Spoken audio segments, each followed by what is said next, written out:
Mengawali agenda 2019, Menteri Pertanian, Mentan Andi Amran Sulaiman langsung tancap gas menggenjot ekspor komoditas pertanian.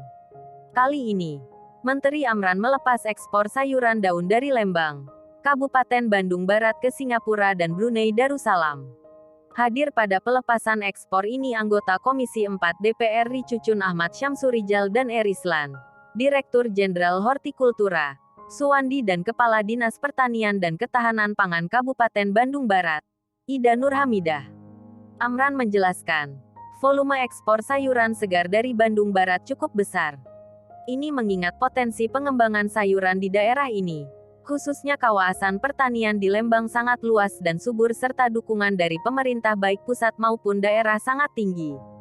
Dari Bandung Barat, volume ekspor sayuran setahunnya mencapai 1.500 ton setahun atau 3,5 sampai 4 ton per hari. Dulu kita impor dari Australia dan Amerika, tapi sekarang ekspor. Ini luar biasa, kita membalikan impor ke ekspor ke Singapura, Brunei Darussalam dan Hong Kong.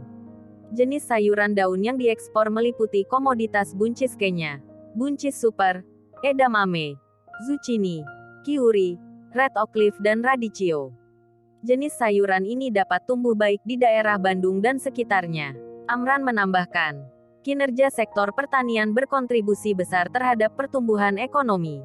Berdasarkan data BPS, akumulasi kinerja ekspor pangan sejak 2016 hingga 2018 naik 29%. Inflasi pangan pada 2014 sebesar 10,57% turun menjadi 1,26% pada 2017. Kemudian, investasi naik 110%, nilainya 94,2 triliun rupiah. Bahkan kontribusi sektor pertanian meningkatkan pertumbuhan ekonomi nasional (PDB) naik 47,2%. Nilainya 1.375 triliun rupiah. Ini prestasi baru sepanjang sejarah Indonesia. Ekspor kita dorong terus. Prestasi penurunan inflasi ini sulit ditemukan dalam sejarah. Karena biasanya menggerakkan inflasi 0,1 sampai 0,5% itu sulit. Kami sudah laporkan ke Presiden bahwa sektor pertanian berkontribusi terhadap pertumbuhan ekonomi, jelasnya. Karena itu, Amran mengungkapkan, dengan ekspor sayuran ini semakin membuktikan bahwa pemerintah Jokowi JK sangat berkomitmen meningkatkan produksi dan kualitas komoditas sayuran. Artinya tidak hanya mampu memenuhi kebutuhan dalam negeri, namun sanggup mengisi pasar luar negeri. Ekspor ini pun membuktikan produk pertanian Indonesia makin diakui dan diterima di luar negeri. Ke depan untuk meningkatkan produksi dan volume ekspor, kami bantu bibit dan lainnya, bahkan kami rekrut petani milenial. Target 1 juta petani, tegasnya, untuk pertama kalinya mencatatkan rekor surplus setelah beberapa tahun selalu defisit, ujarnya.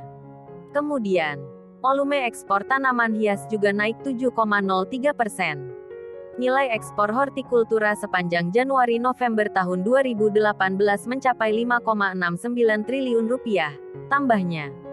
Terkait ekspor sayuran segar, Suwandi menegaskan, pihaknya akan terus mendorong perbaikan teknologi budidaya yang lebih ramah lingkungan. Hal ini dimaksudkan agar menghasilkan produk yang layak konsumsi dan mendukung peningkatan gizi masyarakat. Potensi produksi sayuran kita mengisi pasar ekspor pertanian. Ekspor yang meningkat ini sudah menopang devisa yang masuk ke Indonesia.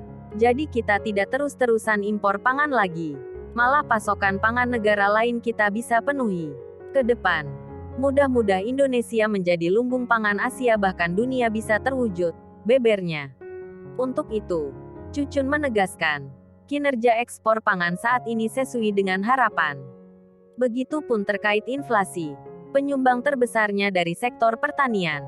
Awalnya saya pesimistis ketika menghitung asumsi makro APBN 2019.